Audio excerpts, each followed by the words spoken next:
Pertama-tama kami ingin menjelaskan sikap kami, bukan hanya sikap saya pribadi, tapi sikap kami Majelis Kehormatan. Bahwa sepanjang menyangkut kewenangan kami tidak boleh ada satu lembaga pun yang boleh mengintervensi, termasuk Hakim Konstitusi yang mengangkat kami. Dan itu kami ucapkan dalam sumpah. Kami menganggap sumpah itu sebagai sesuatu yang serius yang mengikat kami. Soal kewenangan yang berkaitan dengan pelaksanaan kewenangan MK, Majelis Kehormatan Mahkamah Konstitusi, kalau sudah menyangkut kewenangannya, substansinya tidak bisa kami jawab sekarang.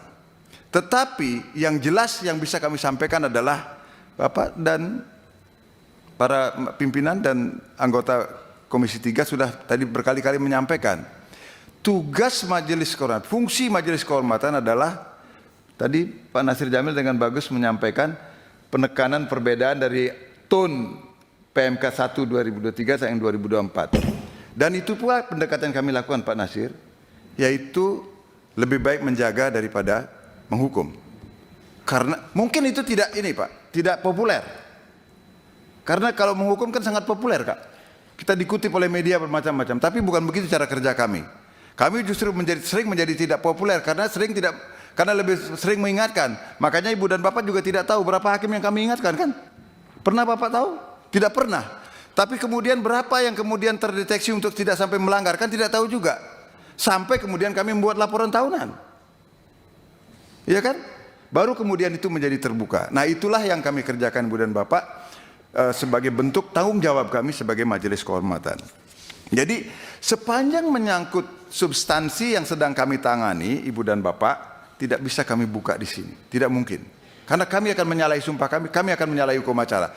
Tetapi yang pasti yang bisa kami sampaikan adalah tolong dong, jangan ini dianggap kami sudah memutus. Ini baru pemeriksaan pendahuluan Pak. Pemeriksaan pendahuluan itu intinya nanti dua kan sudah kami sampaikan tadi. Satu bisa diteruskan pemeriksaan persidangan atau bisa langsung putusan yang Bapak tanyakan tadi Pak di awal. Ya, saya berterima kasih Bapak mengingatkan saya, tidak berani. Mudah-mudahan trauma saya dengan salam itu hilang sekarang. Ya, karena saya ditegur serius Pak. Jadi soal itu saya merasa sebagai orang Indonesia kan. Ya itu. Nah itu kemudian ini. Kan semua pertanyaan ini tadi, kalau dilihat dari agenda yang disampaikan oleh Komisi 3, itu adalah sebenarnya agenda yang tidak bisa kami ungkapkan sini. Karena sudah memasuki substansi kewenangan yang tidak mungkin kami sampaikan, karena itu sudah menyangkut independensi. Tidak mungkin kami sampaikan. Tetapi proses, itu yang kami sampaikan adalah, bahwa sekarang itu baru masih tahap pemeriksaan pendahuluan. Kami belum memeriksa. Baru besok kami akan memberikan hak kepada hakim terlapor itu untuk didengar keterangannya. Tidak bisa juga kami mendismiss sejak awal seperti yang Ibu Bapak mau sampaikan, karena hukum acaranya mengatur begitu. Kami harus periksa dulu. Tadi ada pertanyaan, kami tidak bisa jawab satu-satu ya. Kami ada pertanyaan, kenapa tidak sejak awal didismiss? Secara prinsip hukum administrasi katanya. Kami kan terikat hukum acara Pak. Ada juga pertanyaan, kapan dianggap permohonan tidak memenuhi syarat? Apabila permohonannya tidak jelas, itu aja yang ada di hukum acara. Coba Ibu dan Bapak baca. Kalau sudah ada kejelasan siapa pemohonnya, siapa hakim pelapornya, siapa hakim terlapornya, bukti apa yang disampaikan, kami tidak ada alasan untuk tidak meregistrasi Pak. Menurut hukum acaranya, menurut PMK nomor 11 tahun 2024, begitu suatu laporan diregistrasi kami harus periksa. Pemeriksaannya apa? Pemeriksaan pendahuluan. Pemeriksaan pendahuluan. Bukan kami belum memutus ini, baru memeriksa pendahuluan. Tolong terangkan dulu laporan Anda ini bagaimana. Baru itu aja. Dan kami belum memeriksa hakimnya. Ya, hakim yang kami periksa, bukan calon hakim. Dan juga bukan kebijakan bapak-bapak. Tidak. Nah, terkait dengan komentar saya yang tadi disoroti oleh banyak, itu begini Pak.